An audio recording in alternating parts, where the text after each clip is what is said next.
Bismillahirrahmanirrahim. Assalamualaikum warahmatullahi wabarakatuh.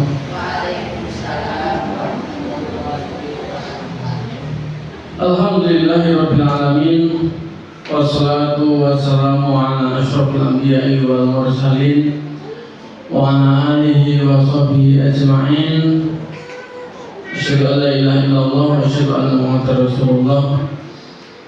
Qala Allah ta'ala fi kitabil karim, a'udzu billahi minasyaitonir rajim. Bismillahirrahmanirrahim. Ya ayyuhalladzina amanu taqullaha haqqa tuqatih wa la tamutunna illa wa antum muslimun.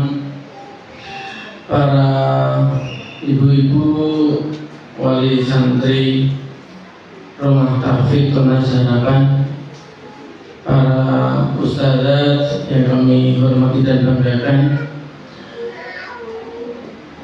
satu hal yang harus sangat kita syukuri adalah ketika Allah Subhanahu wa Ta'ala memberikan kepada kita kesempatan berupa memiliki anak. Anak yang kita miliki yang terkadang kita keluhkan karena susah diatur, karena berisik, karena ini, karena itu adalah impian dari orang-orang yang oleh Allah Subhanahu wa Ta'ala belum berikan mereka rezeki.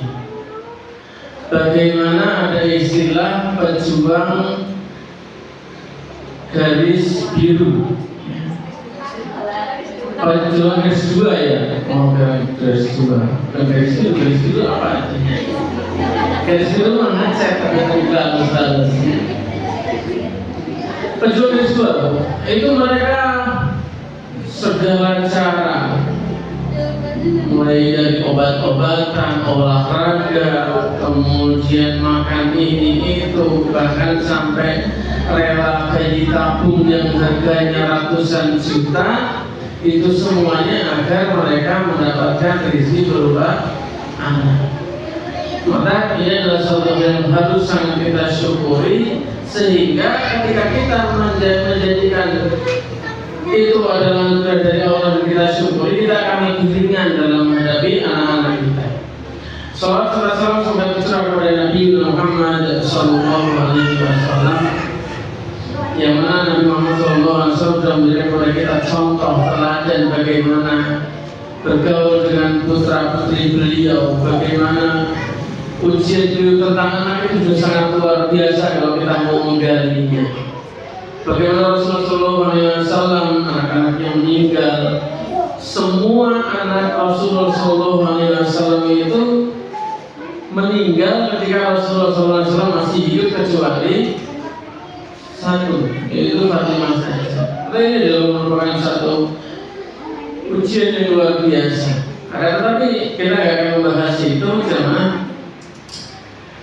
kita perlu pahami dulu, ibu-ibu, bahwa anak yang Allah Subhanahu wa Ta'ala berikan kepada kita itu adalah amanah. Ya.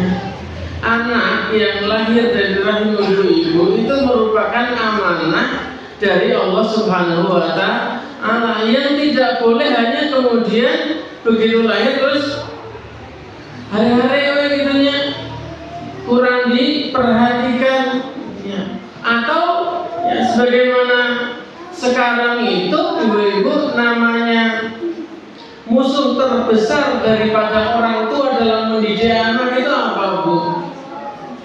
Apa, Bu? Musuh terbesar orang tua dalam mendidik anak itu apa? Rasa malas, ya. Malas dengan anak menangis gitunya, akhirnya nangis hati beli HP. Males pasea, males kudu ramin jeung anak, males bangunin anak untuk sholat subuh, karena sabangunnya mau bangun jam 5, mau bangun jam 6, seperti itu, ya. males mau mendoakan bangun malam sholat tahajud, males ya. Maka ibu-ibu yang perlu pertama kali kita lawan itu adalah sifat malas kita ya. Kalau kita paham bahwa anak itu adalah amanah, di mana Rasulullah SAW bersabda, kullukum ra'in wa kullukum mas'ulun an ra'iyatihi. Setiap kalian itu adalah pemimpin, dan setiap pemimpin itu akan diminta pertanggungjawaban akan apa yang telah dia pimpin. Dan ibu itu menjadi pemimpin di rumahnya, ibu yang mengatur bagaimana di rumah. Tanggung jawab ibu itu yang luar biasa. Bagaimana ibu mengatur anak, mendidik anak ya. Bapak juga punya peran besar, akan tetapi rata-rata para bapak itu kebanyakan fokusnya adalah di memenuhi nafkah keluarga, yang artinya lebih banyak kebanyakan.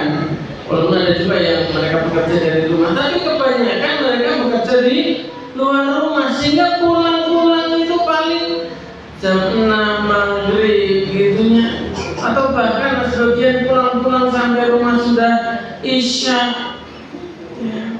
Maka peran ibu di situ jauh lebih besar. Maka para ibu-ibu yang radhiyallahu anha wajar ketika Rasulullah SAW menyebutkan siapa yang paling berhak oleh anak untuk di birrul walidaini atau berbakti. Yang pertama ibu, yang kedua ibu, yang ketiga ibu, baru yang keempat adalah bapak. Kenapa begitu besar peran seorang ibu? Al-umumah satu ibu itu adalah pendidikan yang utama ya. Kalau ada sekolah-sekolah yang bagus ya, itu tanpa orang tua yang sinergi juga akan kurang maksimal hasilnya. Ini yang pertama harus kita pahami betul adalah anak itu adalah amanah yang Allah bebankan kepada kita. Kita patut bersyukur, tapi juga kita perlu waspada, karena kalau kita tidak mendidik anak kita dengan baik, nanti akan kita rasakan akibatnya. Bahkan sebelum di akhirat, ketika kita tua saja, ketika seseorang di usia senja atau tua saja, itu mereka sudah bisa merasakan akibatnya. Kalau orang tua nggak pernah mendidik anaknya dengan baik, tua itu sudah terasa. Anaknya nggak mau berbakti, anaknya nggak mau ngurus orang tua, anaknya nggak mau sholat, anaknya disuruh ke masjid susah ya. Naudzubillah lagi kalau anaknya naudzubillah menjadi pelaku dosa besar, pemabuk misalnya, atau menjadi naudzubillah gitu, pencuri misalnya. Itu karena apa? Karena ketika kecilnya para orang tua tidak mendidik anaknya dengan baik. Itu amanah yang harus kita paham betul. Dan itu semuanya akan kita pertanggungjawabkan. Karena memang kita, Bu, para orang tua inilah yang membentuk dan mengarahkan anak kita. Rasulullah SAW menyebutkan, kullu mauludin yuladu alal fitrah. Fa'awahu dan ya'uyu majisani ya'uyuna sironi. Orang tuanya yang menjadikan majusi, Yahudi ataupun Nasrani. Dan memang bisa kita lihat, Bu, bagaimana anak-anak kecil itu sudah dibentuk. Ada anak-anak kecil yang diajarin joget, ada anak-anak kecil yang diajarin main musik ya. Ada yang anak kecil yang ayo terus diantar di HP, sope ulin sa bebasna, yang penting anak senang. Padahal kita yang ngatur, kita yang mengarahkan, kita yang membentuk. Anak itu seperti adonan, Bu ya. Kita yang membentuk dan mengarahkannya. Maka kita bisa melihat bagaimana ada anak-anak yang mereka Masya Allah luar biasa. Walaupun mungkin secara ekonomi mereka biasa-biasa saja, tetapi secara adab, akhlak dalam menjalani hidup itu mereka luar biasa, istimewa. Itu karena apa? Didikan orang tuanya. Para jemaah saudara-saudara, para ibu-ibu yang dirahmati Allah Subhanahu wa taala, ketika kita sudah memahami betul bahwa anak itu adalah tanggung jawab kita, anak itu adalah amanah kita yang membentuk mereka, ya. Kita perlu kita perlu betul menentukan atau merencanakan. Kita perlu merencanakan serta menyiapkan beberapa hal.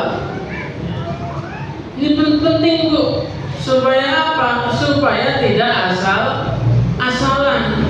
Ya.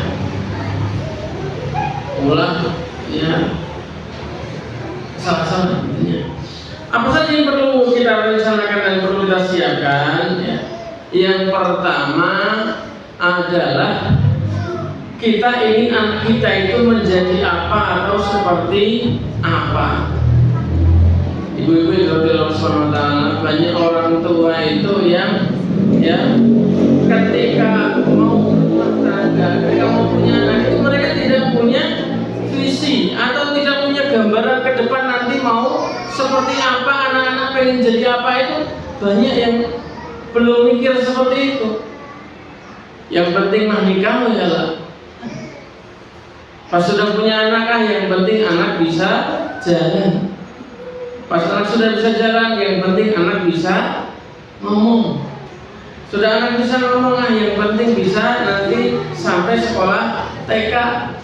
Setelah TK alhamdulillah TK nanti masuk SD.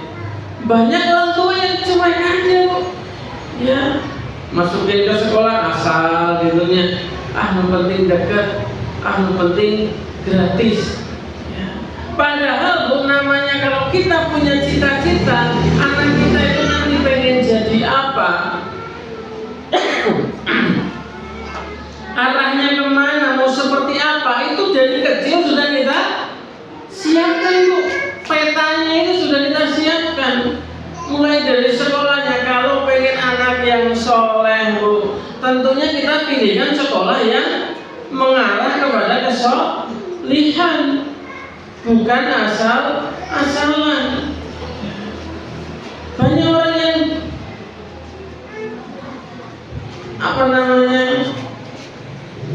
tidak dibayangkan. Nanti ada pengen anaknya siapa? Juga aku mah budak kenapa ya mah. Yang penting aku mah nyekolahkan, yang penting mah nyantar aneh-aneh. Padahal orang-orang besar itu, orang-orang besar itu bermula dari orang tua yang besar pemikirannya, besar tinggi cita-citanya. Kalau orang tua sudah cita-citanya tinggi, anak itu akan diusahakan sebaik mungkin.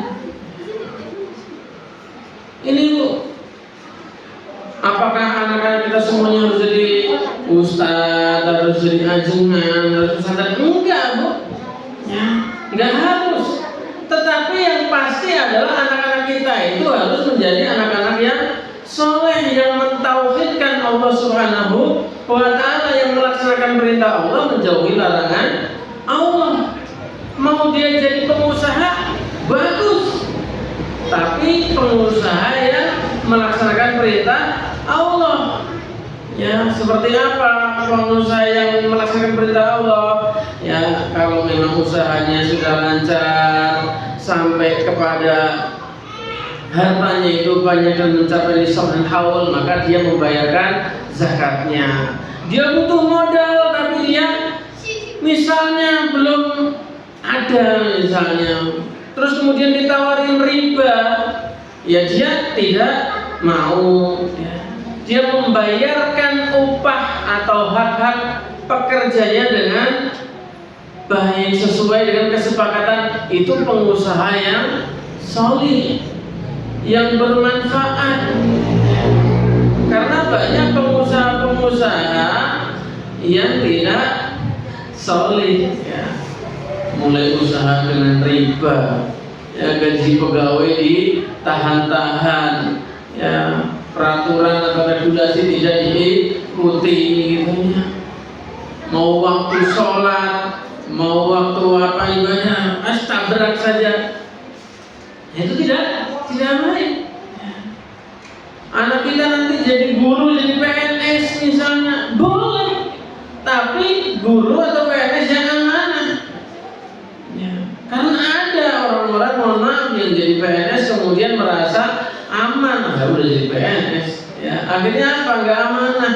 Waktunya ngajar malah nongkrong di kafe, waktunya kerja malah lesiran kemana. Kemarin rame mobil dinas plat merah diganti jadi plat putih, ya, dipakai untuk wisata, padahal tidak boleh. Ya, mobil dinas ya ini dipakai untuk urusan pekerjaan, nggak aman. Kemarin juga sempat ramai ada PNS 3 bulan nggak masuk kantor, tapi gaji tetap dapat. Itu halal tidak, Bu? Gabut, gaji buta, ya. Itu nggak aman, Bu, ya. Nah, kita pengen minimal kita punya rencana, keinginan, ya, anak kita itu nanti jadi apa bebas, tapi yang penting taat kepada perintah Allah dan Rasulnya. Jadi tentara, jadi polisi, ya, yang amanah. Tentara yang amanah itu bagaimana ya? Dia melaksanakan tugas-tugasnya dengan baik, tidak menerima suap. Kalau polisi misalnya tidak melakukan pungutan liar dan lain sebagainya. Ini itu semuanya dimulai dari kecil, Bu. Ya. Kalau kita pengen anak kita itu jadi penjahat, Bu, walaupun banyak orang yang nggak sadar bahwa apa yang dilakukan orang itu ternyata menjadikan anaknya menjadi apa? Kedepannya itu jadi penjahat. Ketika apa? Anak mau benar ataupun salah tetap dibela. Ada, Bu, ya, anak kerokok di sekolah, ya, dicubit sama gurunya atau mungkin ditampar sama gurunya, malah gurunya yang dilaporkan ke polisi gitu ya. Nah, ini, Bu, anak benar atau salah tetap dibela. Itu nanti, Bu, calon-calon anak itu kalau bisa menjadi penjahat, hati-hati. Ya, karena dia merasa benar atau salah, ya, lima pasti bakal dibela.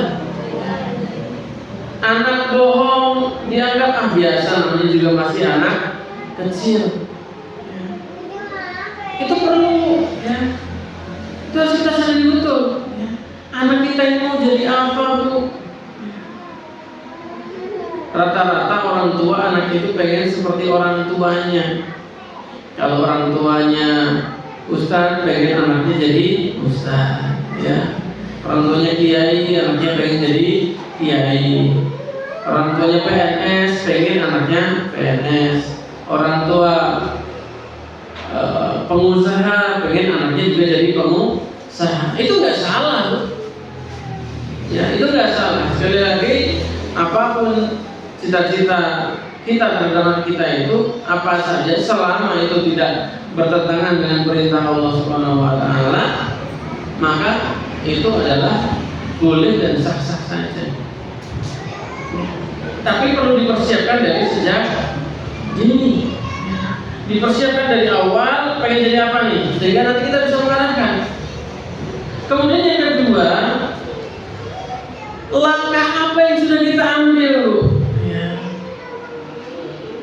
Ketika ya kita ini, ya, ketika kita pengen anak kita menjadi seperti ini, otomatis ada hal-hal yang harus kita mulai latih dari awal.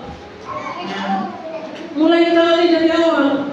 Misalnya pengen anak jadi pengusaha, ya mulai diajarin bagaimana ngirit, bagaimana mengatur keuangan, bagaimana bersabar, gitu ya. Ada satu studi, Bu, bagaimana namanya anak itu ketika dilatih dari awal untuk bisa bersabar, itu cenderung menjadi orang yang lebih sukses. di masa depannya, Bu. Contoh begini, Bu. Anak misalnya, kita kasih uang 2.000. Ini ibu kasih uang 2.000. Kalau kamu ya bisa amanah, kalau kamu bisa sabar, uang 2.000 ini tidak kamu pakai buat jajan sampai nanti duhur, nanti ibu kasih 3.000 biar jadi 5.000. Itu tuh sederhana, melatih sabar. 2.000 cepet ulah kemana. Nanti kalau sudah jam 12, kalau sudah masuk waktu zuhur, nanti dikasih lagi tambah 3.000 jadi 5.000. Anak-anakku yang bisa sabar itu, ya, wah, sebenarnya pasti pengen jajan, apalagi kalau main sama teman-temannya gitu ya. Tapi anak yang bisa bersabar, ya Allah, saya pengen jajan, tapi tetap bisa bersabar sampai ternyata waktu zuhur. Dan kita lihat, oh, itu nanti insya Allah di depannya, ketika dia sudah nanti dewasa, Bu, itu akan bisa lebih sabar. Ketika pengen punya apa-apa itu bisa sabar. Nggak pengen sesuatu, tidak melakukan sesuatu yang instan. Sekarang itu, Bu, mohon maaf, orang miskin banyak yang bangkrut, makin miskin gara-gara judi online. Orang-orang kaya banyak yang bangkrut karena kripto. Namun kripto ya, atau investasi ya, kripto uang digital gitu ya, seperti Bitcoin, kemudian apalagi ya, ada macam-macam lah ya. Itu banyak yang seperti itu ya, bangkrut. Seperti siapa namanya, pemilik Tesla itu dalam 1 tahun, Bu, ya, dalam 1 tahun itu rugi sampai 500 triliun. 500 triliun. Karena apa? Karena Bitcoin. Sementara orang yang miskin itu rata-rata lebih bangkrut lagi karena judi online. Semua itu apa polanya? Sama-sama tidak sabar, pengen cepat dapat uang lebih. Ya, orang yang miskin tuh maka dia buka judi masa 500.000, 1 juta. Ya. Kalau orang-orang yang mainnya di kripto itu mereka udah miliaran sampai triliunan. Itu kenapa? Gak bisa sabar, Bu. Kita ini melatih anak untuk sabar nih, mulai seperti itu. Ya. Timur Leste itu Raja Mongol itu pernah beliau menceritakan bagaimana beliau dilatih sabar oleh orang tuanya, ini Raja Mongol. Jadi beliau itu namanya anak raja, segala sesuatu namun dipikahayang langsung kacung ponan, pengen apa langsung didapat. Biasa makan tepat waktu, biasa makan enak. Sampai suatu ketika ya, oleh dilakukan orang tuanya itu yang sama-sama Raja Mongol itu diajak anaknya ini diajak safar, melakukan perjalanan. Ketika berangkat nggak makan dulu ya. Ketika sudah perjalanan gitunya sampai siang belum sarapan, sampai siang belum juga ada makanan. Sudah mendekati sore, anaknya udah kelaparan betul, Timur Leste udah betul-betul kelaparan. Dihidangkanlah roti, tapi roti ini roti-roti yang keras, Bu. Yang sebenarnya kalau raja itu apa sih ini? Tapi karena saking laparnya langsung dimakan banyak-banyak. Habis itu minum, kekenyangan. Ya. Saat ayahnya itu melihat anaknya udah kekenyangan makan roti yang keras dan sebenarnya kurang enak tadi, baru dihidangkanlah makanan-makanan yang lezat. Ya, sapi panggang, misalnya ayam goreng, ikan ya, jambal roti misalnya. Ya. Saat itu lalu kemudian raja makan, anaknya mau makan, aduh, sebenarnya kabita, tapi karena sudah kenyang, ya jadi nggak bisa. Kemudian baru kemudian melakukan mengatakan, ini kamu belajar bersabar. Ya, kalau kamu bersabar, kamu akan bisa mendapatkan sesuatu yang lebih. Nah, seperti itu, Bu. Ya. Jadi kita harus mulai melatih dulu. Ada langkah-langkah yang kita ambil. Anak kita ajari masalah jujur, ya, Bu. Ya, anak kita ajari masalah peka terhadap apa yang terjadi di sekitarnya, Bu. Ya. Misalnya lihat tong sampah, dia lihat tempat sampah ngagoler gitu. Kalau orang yang tidak punya disiplin, tidak punya simpati, tidak punya empati, ya biarin cuek aja. Ya, melihat orang lagi kesusahan, cuek aja. Tapi ketika kita mulai melatih disiplin, melatih simpati, empati kepada orang, ya, itu melihat ketinggalan ada tempat ngagoler, diberdirikan. Melihat ketinggalan orang terlipuh misalnya, ya mau ngangkat barang ke motor atau apa, ya, kalau orang yang punya simpati empati dia akan bantu. Nah ini, Bu, yang nggak bagus, Bu, anak dikasih pinjam HP, main HP, sementara orang tuanya keriuh. Orang tua ada belajar ngepel, nyusul, nyetrika, cuci piring, nata ruangan, anak main HP gitu ya.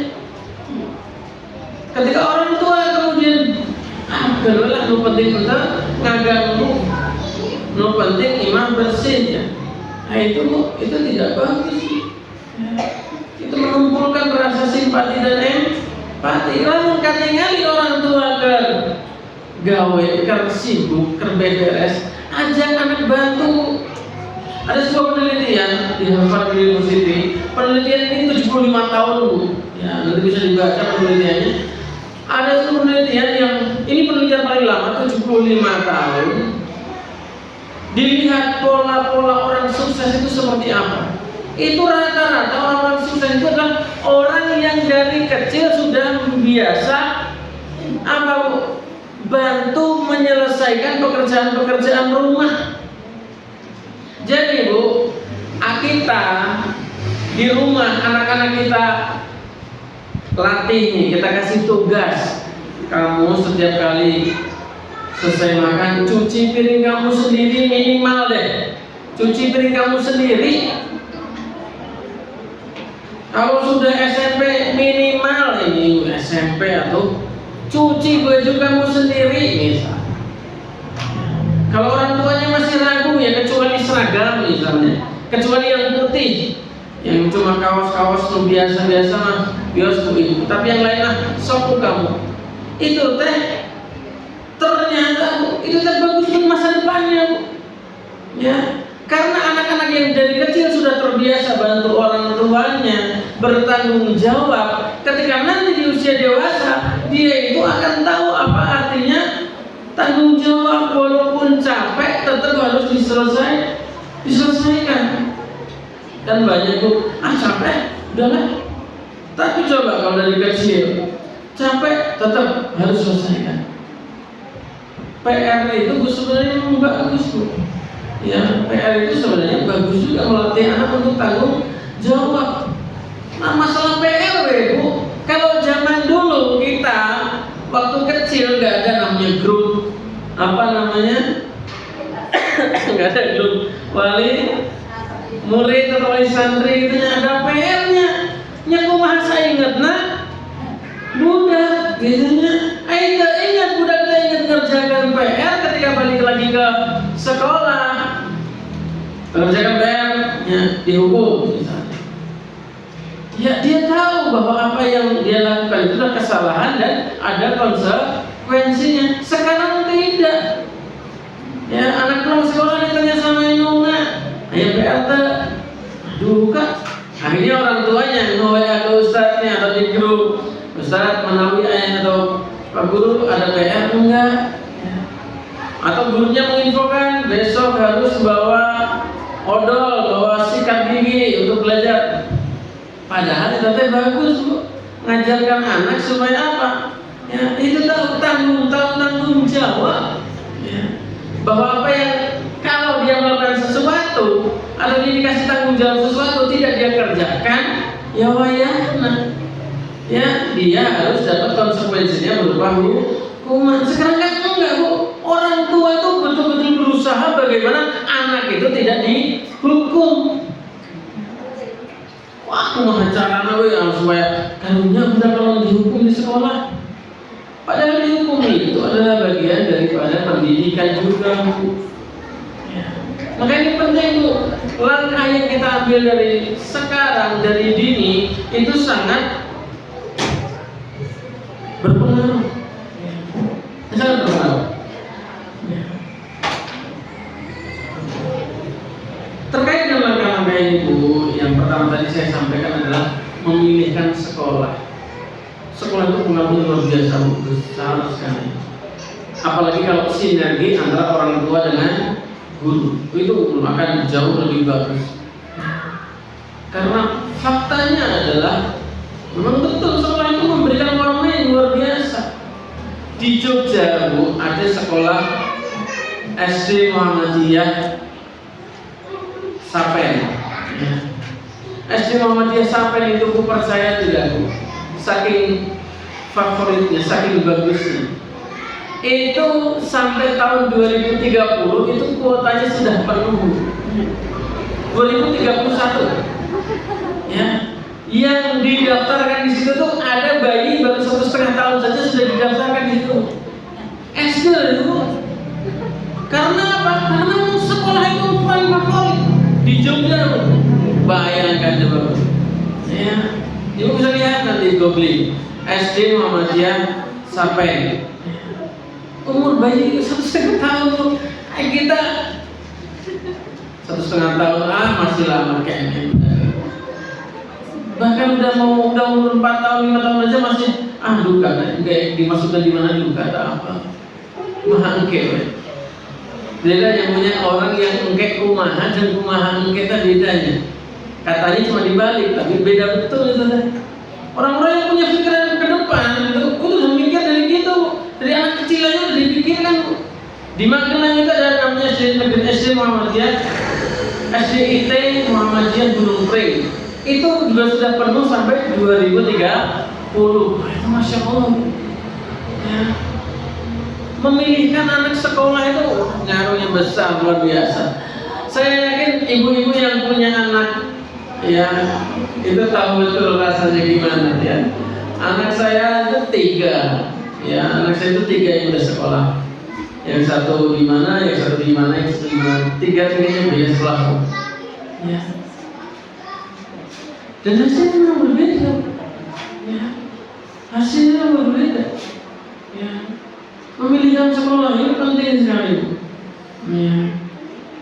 Tentunya juga ini disesuaikan dengan kemampuan kita, gitu ya. Kita mampu atau enggak, itu juga perlu kita perhitungkan juga. Jangan sampai kita zalim, ya. Kalau kata salah satu nasihat dari seorang ustaz senior itu, jangan sampai kita zalim. Menyekolahkan anak sekolah yang mahal, kita ternyata sampai juga berbulan-bulan misalnya, minta keringanan, itu namanya zalim pada lembaganya. Karena biasanya namanya lembaga sekolah itu biaya pendidikan itu sudah disesuaikan dengan apa fasilitas yang didapat oleh para siswanya. Ini, Bu, sekolah. Ya. Saya, Bu, kalau dipikir-pikir sebenarnya saya juga capek, Bu, ngantar jemput anak jauh ke Ciamis, Bu. Saya pernah ngitung itu, kalau saya naik motor itu ke Ciamis 6 tahun, itu kalau saya hitung-hitung, itu seperti umroh berapa kali balik gitu, ya, berapa ribu kilometernya itu, ya. Tapi ya, memang beda sekali anak-anak hasilnya, ya. Ini sangat penting sekali, ya. Memilihkan anak sekolah yang bagus. Kemudian yang kedua, Bu, kalau kita, ya, berpikir bahwa kita pengen anak kita cita-citanya tinggi, pengen jadi dokter misalnya, pengen masuk ITB misalnya, pengen masuk UI misalnya, ya.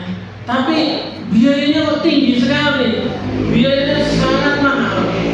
Sekarang ada namanya beasiswa, Bu. Beasiswa itu ada banyak sekali jenisnya, Bu. Ya bukan hanya KIP saja. Ya ibu-ibu bisa cari. Sekarang itu kelebihan sekarang itu ada namanya internet, kita gampang sekali nyari ya segala informasi. Sekarang itu ada beasiswa dari Basnas, dari perusahaan-perusahaan besar itu juga ada, ya dari lembaga-lembaga pendidikan itu juga ada beasiswanya. Ya kayak semacam UI bagi yang hafal Quran itu akan dapat beasiswa ini itu ada. Nah, anak kita itu bisa kita siapkan di situ. Kalau kita cita-citanya tinggi, tapi qadarullah sampai saat ini rezeki kita kelihatannya belum sebesar itu, kita bisa mulai cari informasi tentang beasiswa, ya. Jangan malu, beasiswa itu, masya Allah, ya. Bukan hanya untuk yang miskin saja, bahkan lebih banyaknya untuk yang berprestasi. Kayak kemarin ada masalah PDP itu, ya, itu biayanya itu ternyata satu orang itu bisa sampai 2 miliar, ya. Coba kalau kita orang tua ngeluarin 1-2 miliar, berat bu. Tapi dengan beasiswa bisa, bu. Ya. Saya kemarin lihat beasiswa dari Wardah itu masya Allah, puluhan miliar bu, ya. Jadi kalau kita punya cita-cita tinggi dan kita melihat kemampuan kita kok secara finansial masih ini belum oke misalnya, ya terus ikhtiar dan kemudian cari beasiswa. Beasiswa SMP ada, bu. Ya, beasiswa SMA ada, beasiswa kuliah ada. Tinggal kita cari infonya, ada insya Allah. Ya nanti bisa kita share di grup RTTH, ya, tentang beasiswa ini. Ya, insya Allah sekarang itu oleh Allah sudah dimudahkan, tinggal kitanya yang mau cari tahu atau tidak. Ya, kitanya yang orang tua mau kreatif atau tidak. Ya, sebenarnya kita seharusnya sudah sebagai orang tua kita sudah dewasa, sudah tahu bagaimana menjalani hidup. Kita harus lebih bijak. Kita tahu betul bagaimana pendidikan itu merubah nasib seseorang, gitu. Kemudian yang ketiga, yang C, ya, tentang apa langkah yang sudah kita ambil, ya. Ada satu istilah begini, bu. Sekarang itu jangan kita padamkan mimpi anak kita karena kondisi ekonomi kita, bu. Kita manusia itu oleh Allah Subhanahu wa taala diwajibkan untuk ikhtiar. Masalah hasil itu kita serahkan kepada Allah. Kita ketika anak-anak kita punya cita-cita tinggi, kita juga pengen kita punya cita-cita anak kita pengen menjadi seseorang yang luar biasa.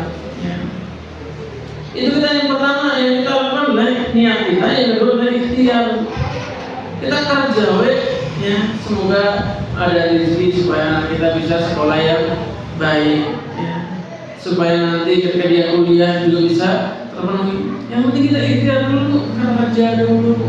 Masalah hasil kita nggak ada yang tahu, nasib orang itu masya Allah. La tadri la'alla Allah yuhditsu ba'da dzalika amra. Kamu nggak tahu, ya. Siapa tahu Allah memberikan ketentuan baru nanti. Saya melihat ada video seseorang, ya, 7 tahun lalu gitu, ya. 7 tahun lalu penghasilan dia, oh masya Allah, ya, puluhan ribu sehari, ya. Sekarang jutaan per hari, ya. Itu masya Allah, ya. Rezeki itu benar kita tidak yang tahu, ya. Kita sekarang begini, mungkin 2-3 tahun lagi seperti apa, kita tidak tahu, ya. Orang yang mungkin hanya jualan bubur, kelihatannya mau jualan bubur, paling dia penghasilannya sehari berapa, 50.000, 100.000, ya. Di jalan masuk ke Saguling itu, di Kawalu itu, samping Saung Jembar, itu ada warung bubur tawakal namanya. Warung bubur tawakal itu berdiri 10 tahun dulu ya namanya jualan ya awal-awalnya yang sepi ya. Tapi sekarang Bu, Masya Allah ya, itu yang beli ratusan orang ya tiap hari Bu, Masya Allah ya, luar biasa, karyawannya banyak Bu, tukang bubur tapi karyawannya banyak Bu ya, boleh dicoba. Saya bukan mempromosikan karena saya dapat komisi ya ya, mesti disangka dapat komisi ya, di mesin nggak boleh iklan saya ya. Iya, maksud saya adalah coba lihat itu tukang bubur saja bisa kaya raya Bu ya. Saya lihat kemarin kamu, Masya Allah, stylenya dia, tampilannya udah beda betul, udah keren gitu ya. Yang dulu kumaha ayeuna ku gitu gitunya bagus luar biasa. Yang penting kita ikhtiar dulu. Jualan ada Ustaz Abi mau jualan makaroni di dekat Unsil Bu, ada yang jualan makaroni Bu. Tadinya cuma jualan kiloan Bu, sekarang per minggu saja itu sudah 8 ton lebih Bu ya. Coba Bu, jualan makaroni sebulan seminggu bisa 8 ton Bu. Jangan dianggap remeh jualan makaroni ya. Jualan cimol ada, mau jualan cimol. Abi mau jualan mau cilung misalnya ya, ikhtiarnya Bu, kita nggak ada yang tahu ya, nasib di jualan itu nggak ada yang tahu. Kalau Allah sudah berkehendak, sangat mudah bagi Allah Subhanahu Wa Taala untuk merubahnya ya. Yang penting ikhtiar, maksimalkan ikhtiar kita dan berdoa ya. Kemudian yang C, tentang apa langkah kita yang harus diambil, itu adalah mensolihkan diri Bu.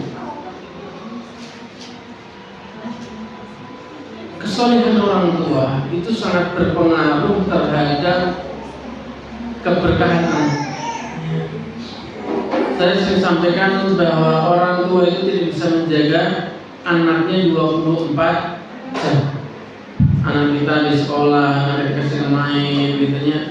Tapi ketika kita sebagai orang tua, kita memantaskan diri, kita mensolehkan diri, sehingga kita menjadi yang bertakwa, sebagaimana dalam kisah Nabi Musa itu akan berpengaruh besar kepada anak kita. Jangan khawatir ya. Anak Umar bin Abdul Aziz itu ketika meninggal dunia, masing-masing cuma dapat beberapa dirham warisannya Bu. Tapi semuanya menjadi orang-orang yang sangat kaya raya. Sementara anaknya Abdul Malik bin Marwan itu ditinggalkan warisan miliaran jutaan dinar, tapi bahkan ada yang menjadi pengemis. Itu karena apa? Kesolehan orang tua ya. Allah yang bakal tanggung ya. Kalau kita itu sudah soleh Bu, karena kita kasih dari nafkah dari rezeki yang halal, kita berikan teladan yang baik, kita doakan. Pernah tidak Bu, ketika kita ngantar anak sekolah, ketika kita anak turun dari motor, kita doakan, ya Allah ya Allahumma faqihhu fiddin wa 'allimhu ta'wil. Ya Allah, aku titipkan dia kepadamu, ya Allah, tolong jaga dia, jauhkan dari anak-anak yang tidak baik, jauhkan dari lingkungan yang merusak. Pernah tidak Bu? Penting Bu ya, menitipkan anak kita kepada Allah, menitipkan keluarga kita ketika kita mau safar, menitipkan keluarga kita kepada Allah. Para istri menitipkan suaminya kepada Allah ya. Istri ketika suaminya mau berangkat, jawab, menitipkan suaminya kepada Engkau, lancarkan rezekinya, permudah urusannya, sehatkan badannya, kuatkan fisiknya, jauhkan dari maksiat. Doa istri itu Bu, ada satu istilah di Kosan Dosa itu ya, suami itu punya dua sayap ya, yang akan menjadikan dia terbang tinggi. Yang pertama adalah doa istri, yang kedua adalah doa ibu. Ketika seorang laki-laki sudah mendapat dua doa itu, insya Allah hidupnya bakal makmur. Walaupun nggak kaya raya tapi akan terpenuhi. Itu apa? Doa istri dan doa orang tua. Kalau orang tua sudah meninggal, maka maksimal doa istri. Ya. Bagaimana ketika suami berangkat, ya didoakan oleh istri, ya bisa lancar urusannya, dimudahkan gitunya, semoga rezekinya mengalir halalan barokah. Itu suami juga enak berangkat itu, ya. Ketika pulang suami gitunya ngasihkan itu, istrinya mengucapkan jazakumullah khairan, sing Allah diberikan ganti yang lebih banyak lagi, semoga ini menjadi berkah untuk keluarga kita. Itu Masya Allah. Intinya gini, suami itu berangkat kerja dengan hati tenang, itu juga ketika kerjanya enak, terungsung tenaunya, rungsing, ya, enak. Ketika pulang juga sama, mau pulang teh dia udah tenang karena kabaya istrinya bakal nganuhunkan, mau bakal diomelan, itu suami juga enak. Ya. Nah, doa ini sangat penting. Bagaimana orang tua ketika anak mau berangkat main misalnya, ketika anak main kita orang tua bisa jaga nggak bu? Bagaimana alhamdulillah yang dari ada kasus anak kecil berangkat main ternyata malah jatuh ke gorong-gorong ketika hujan. Tapi kalau orang tua sudah mendoakan bu, doa ibu itu Masya Allah. Salah satu awal mustajabah, ya, 3 doa yang pasti dijawab oleh Allah itu adalah salah satunya doa orang tua. Dan doa ibu itu jauh lebih manjur daripada doa bapak. Ya. Ketika ibu mengatakan misalnya, ya, main hati-hati, selamat, insya Allah selamat. Ya.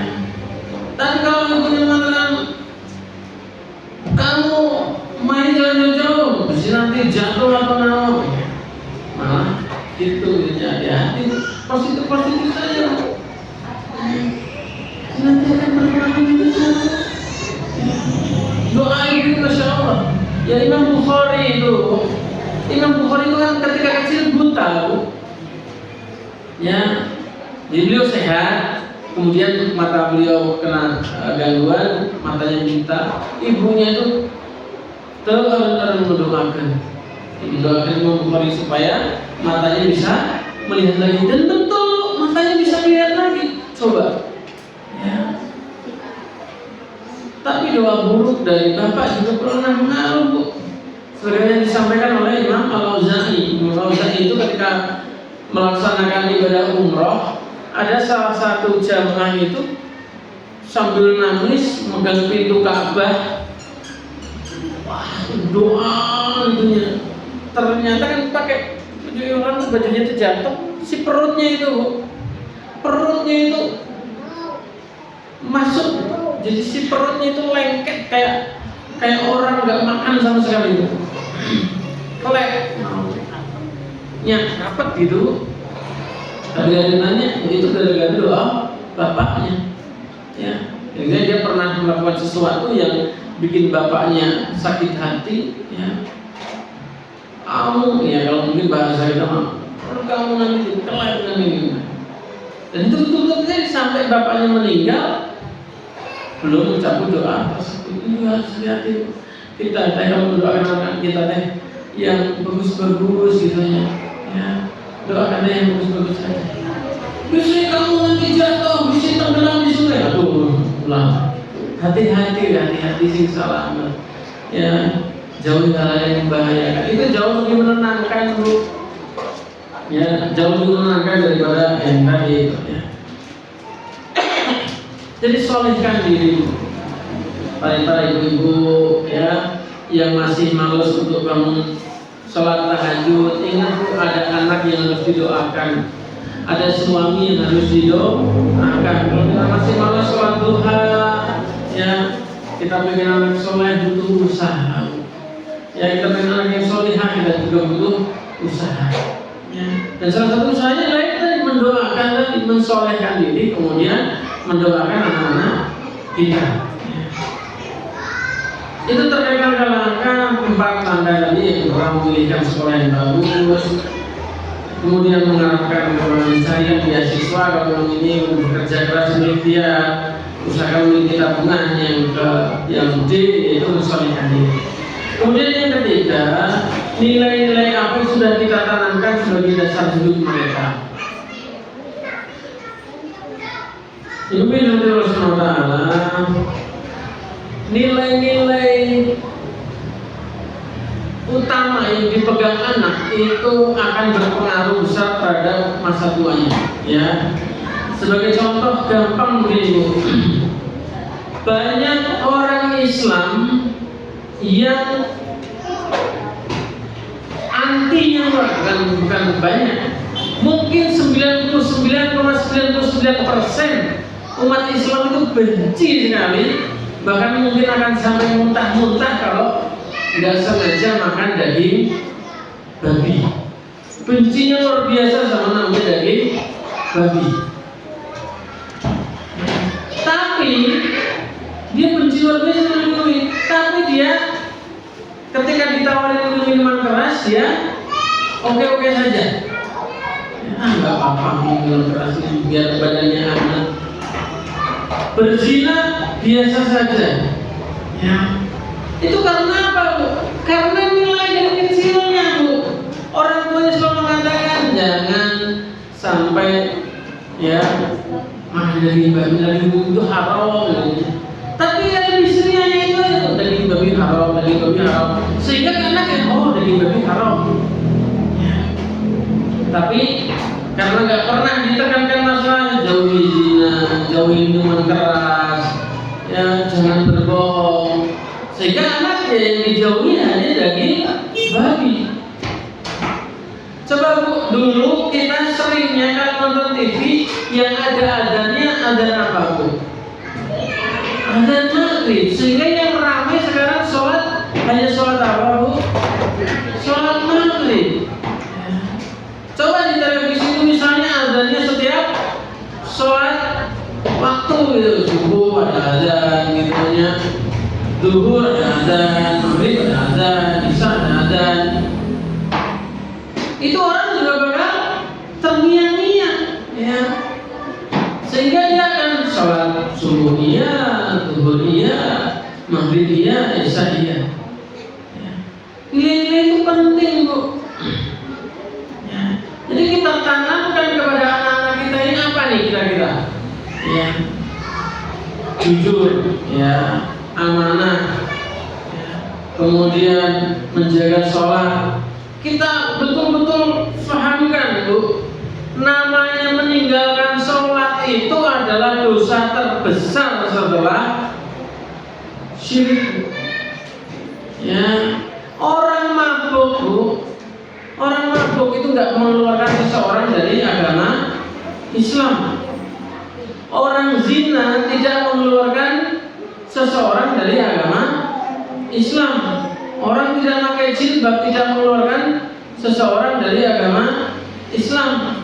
Orang namanya ya ini yang bisa melakukan dosa-dosa besar itu tidak mengeluarkan pelakunya dari Islam. Tapi meninggalkan sholat itu menyebabkan pelakunya keluar dari agama Islam. Hati-hati ya. Makanya sebenarnya kalau dalam Islam itu kalau suami nggak mau sholat diingatkan, apalagi sampai mengatakan sholat mah nggak wajib, nah itu sudah Bu, itu udah cerai itu, nggak bisa ya. Kalau suaminya misalnya ya mabuk ya, itu dia masih belum keluar dari Islam. Tapi kalau sampai meninggalkan sholat, apalagi menganggap sholat itu tidak wajib, ya sudah, itu udah ijma. Bukan ikhtilaf lagi. Yang ikhtilaf itu adalah kalau tidak melaksanakan sholat tapi karena males, itu ikhtilaf. Ada yang mengatakan keluar dari agama Islam, ada yang mengatakan tidak. Biasanya kalau ulama-ulama Indonesia kebanyakan mengatakan tidak keluar dari agama Islam gitunya. Tapi kalau dari mazhab Hambali itu keluar dari agama Islam. Ya, mau malas mau tidak tetap keluar dari agama Islam. Tapi kalau di luar itu ya kebanyakan ijma kalau sampai berpendapat sholat tidak wajib, yang penting mah kita tidak mengganggu orang, tidak bikin orang lain rugi, ya nggak apa-apa. Islam itu kan agama keselamatan. Ini orang lain ya saling selamat dari pisah kita dari lingkungan kita gitu ya. Itu nggak apa-apa, itu udah keluar dari agama Islam. Kalau dia mati nggak harus dimandikan, nggak harus disolatkan, udah kubur aja. Boleh loh, ya. Jadi kalau kita tanamkan ini sekarang, ya. Saya itu merasa itu bapak saya itu, masya Allah, pekerja sibuk luar biasa. Anak 8 atau bu nggak punya sawah kecuali sedikit yang ditanami padi, ya hanya cukup untuk makan saja gitu ya. Kalau hasil dari sawah, sekolah dari mana ya? Hasil kerja keras itu. Bapak saya nggak pernah gitu duduk kayak sekarang ada majelis ayah, duduk saya mungkinnya si soleh bagus, tak pernah. Bapak saya nggak pernah, tapi bapak saya itu saya masih ingat dan masya Allah sesuai dengan sunnah saya pernah nggak sholat maghrib. Zaman dulu ada Dragon Ball, itu saya nonton Dragon Ball sekarang 6 maghrib. Saya nonton Dragon Ball, dicari sama bapak saya ketemu, dipukul saya itu pakai apa namanya pelepah kelapa itu, kelapa yang dibelah-belah itu tipis. Saya dipukul kaki saya, pukulan dia sesuai sunnah, tidak membekas, tidak menyakitkan, lebih pada pedes dan malu dan takut. Saya takut sama bapak, itu bagus. Tapi setelah itu saya nggak pernah ninggalin sholat, selalu saya sholat jamaah. Ya padahal saya waktu di SMP itu ya masih macam-macam gitu ya, masih macam-macam, tapi sholat nggak bisa tinggalin. Itu nilai yang betul-betul bapak saya tanamkan itu adalah jangan pernah tinggalkan sholat, apalagi maghrib gitunya ya harus berjamaah. Apalagi kalau rumah saya dengan masjid itu kayak rumahnya Ibu Dewi dengan masjid itu betul-betul ngaco, nyampe gitu nya. Kiraku udah jamaah gitu nya, afkar gitu nya. Imah di dia, imah di itu, masjid di dia gitu nya. Dan masya Allah afkar juara. Tak pernah meninggalkan jamaah berapa bulan ini? 6 bulan tuh, masya Allah. Itu luar biasa, insya Allah itu akan sampai meninggal dunia, insya Allah akan istiqomah, nggak akan meninggalkan sholat, insya Allah. Karena orang yang sudah terpatri dalam dirinya itu, ketika nggak melakukan tuh hati dan rasanya gundah, maunya asa kurang gitu dah, asa apa sih ada yang kurang nih? Oh ternyata belum sholat, ya. Ini nilai-nilai yang perlu kita tanamkan itu sangat berpengaruh terhadap sampai nanti di usia tua. Maka ini para orang tua ini tadi jadi sangat penting untuk membuat roadmap atau peta jalan bagaimana kita ingin anak kita menjadi apa, arahnya kemana, itu kita perlu kita siapkan. Kita usahakan para orang tua, kita usahakan anak kita itu lebih baik daripada kita, ya. Kita usahakan harapan kita anak kita lebih baik daripada kita. Kalau kita misalnya lulusan SMA, harapannya anaknya S1 lah. Kalau kita orang tua S1 misalnya sarjana, harapannya adalah anak kita itu S2. Minimal S1 juga lah sama. Jangan sampai anak kita malah kurang dari itu. Kita misalnya hafal 5 juz sebagai orang tua, harapannya anaknya hafal 10 juz. Syukur-syukur hafal 30 juz. Udah dekat hafal 50 juz, itu nggak boleh karena cuma adanya 30 juz. Demikian ibu-ibu yang dimuliakan Allah Subhanahu wa taala, dan yang paling terakhir yang kami sampaikan, para ibu-ibu, apapun yang kita usahakan, apapun biaya yang kita keluarkan untuk anak kita, itu jangan kita pernah merasa lebah, jangan pernah merasa sia-sia. Kalau orang teh kurang kumaha, majelis ayah kurang kumaha dengan nasihatan budak teh, tetap ada asarnya, tetap ada bekasnya. Biaya yang kita keluarkan, orang teh masih meleskan, masih iya, tapi budak teh masih gini, ya itu semuanya ada nilainya di sisi Allah Subhanahu wa taala. Jangan pernah merasa ini bahwa apalagi kalau punya anak perempuan tuh, ya punya anak perempuan itu disekolahkan tinggi-tinggi, kakak lulus, kakak dapat pekerjaan, dilamar bu, batur, gitunya di sana kan negara lain gitu. Kalau kenal itu pembiayaan ngumpul gitu, ya enggak, itu semuanya ada nilainya di sisi Allah SWT. Yang kita sedekah kita keluarkan untuk membiayai sekolah anak kita itu semuanya sedekah.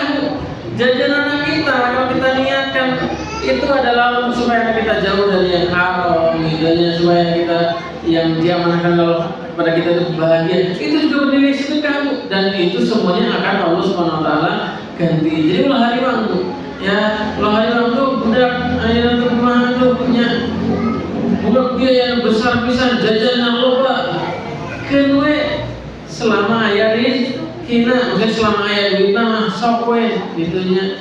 Ulah hari waktu bakal ayah ganti, nah yakin ya pagi-pagi budak minta jajan kenwe biaya itu ulah mere bari ngomel tah kurang bagus bu ya, itu kurang bagus ya, udah beli ikhlasnya. Semoga Allah diganti, semoga Allah diberikan rezeki yang lebih baik lah. Demikian yang kami sampaikan, intinya adalah bahwa yang pertama yang perlu kita inginkan adalah bahwa anak itu amanah yang kita akan bertanggungjawabkan. Arah hidup anak kita itu kita yang menentukan bu, ya kita yang menentukan, kita yang membentuknya. Kita ingin anak kita menjadi apa, seperti apa, kemudian langkah-langkah apa yang kita ambil dalam kita memilihkan sekolah, mencarikan beasiswa, kita ikhtiar kerja keras, nabung, kemudian juga kita mensolehkan diri kita, ya serta kita tanamkan nilai-nilai kejujuran, nilai-nilai tentang masalah rukun Islam, rukun iman, videonya tentang keislaman, itu insya Allah nanti akan semuanya akan kita panen, kita akan memanennya. Kalau nggak di dunia ini maka di akhirat. Kalau kita sudah bekerja keras, kita sudah totalitas, naudzubillahi min dzalik, anak tidak sesuai dengan harapan kita sebagaimana Nabi Nuh gitu ya, udah luar biasa tapi anaknya tetap mati dalam keadaan kekafiran, maka ketika kita menghadap Allah itu adalah ma'dziratan indallah, menjadi uzur kita di hadapan Allah bahwa kita sudah usaha, Allah Subhanahu wa taala yang menentukan hasilnya juga. Kebenaran dari Allah Subhanahu wa taala akan diberikan pribadi, semoga kita diberikan hidayah oleh Allah dan diberikan pertolongan untuk mendidik anak kita menjadi anak-anak yang solih dan solihah, menjadi anak-anak yang bertakwa, yang nanti saat mereka dewasa akan mendoakan kita, yang saat kita tua mereka akan berbakti kepada kita, saat kita akan meninggal yang akan memandikan jenazah kita, mensolatkan kita, saat kita sudah tidak ada mendoakan kita, bersedekah bersama kita, dan kita bertemu mereka lagi di surganya Allah Subhanahu wa taala. Subhanallah wa bihamdihi, asyhadu an la ilaha illa anta, astaghfiruka wa atubu ilaik. Kami berikan kepada Allah. Assalamualaikum warahmatullahi wabarakatuh.